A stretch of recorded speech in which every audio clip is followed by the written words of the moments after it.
Hey folks, hope you're having a great day wherever you're at. Before I jump in, just want to remind you, if you haven't read my book, Sitting with God, A Journey to Your True Self Through Centering Prayer, check it out. If you've read it, um, please consider writing a short review on Amazon. That would be much appreciated. And if you have a book study group or a church group, I'd love to join you via Zoom, so feel free to invite me.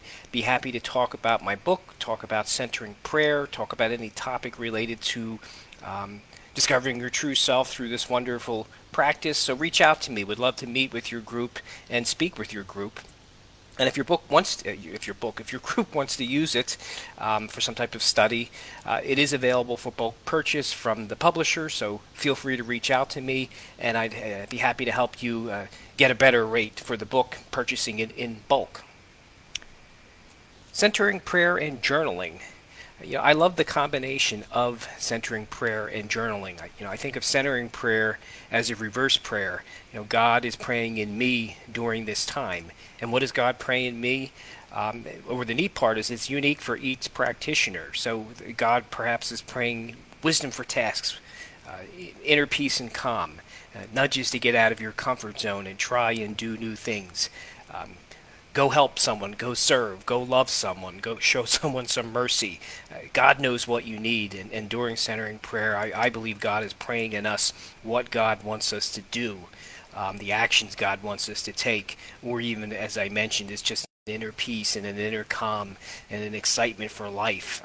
God knows what we need, so we just sit with God and trust God, and that's why we sit in the presence during centering prayer. That's why we sit with God. We open to the presence and actions of God within. We trust God. We let go and say, "Here we are. Pray in me. Do with me what you know I need, not what I think I need."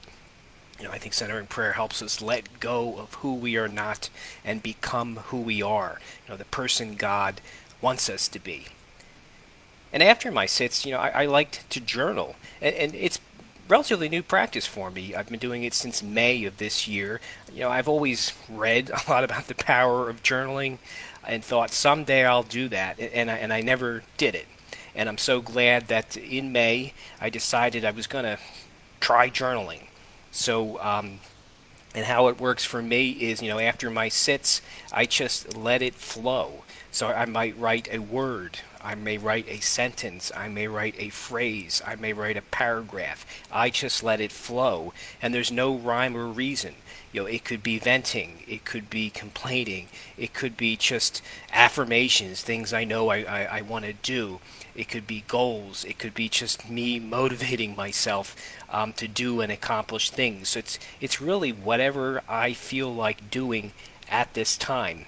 And I also think of it as, I'm writing down the actions God wants me to take. These are the things that God has prayed in me during my centering prayer sit. I think of it as I sit with God, and then after my sits I journal, and I reflect upon what do I think God has prayed in me, and I begin jotting these things down. What actions does God want me to take? Who is my future self? What massive action does God want me to take? And then, how do I know these are actions God wants me to take? I use my true self barometer.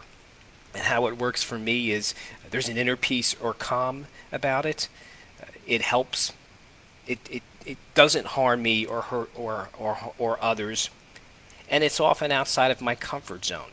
So if it meets that criteria, my true self affirmation sticks. So this is, and I think of an affirmation as something that I want to accomplish, in various areas of my life, physical health, mental health, my job, my website, my family, my mental health, etc.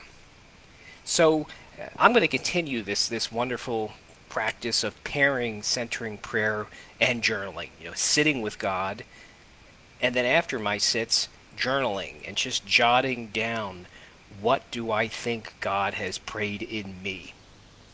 And then it's also fun just to take a look back. I date the journal, and then I look back and I see, what did I write? Do I still feel that way? What pattern do I see here? What can I learn from what I've written down? So it's just really it's been a wonderful and powerful practice for me.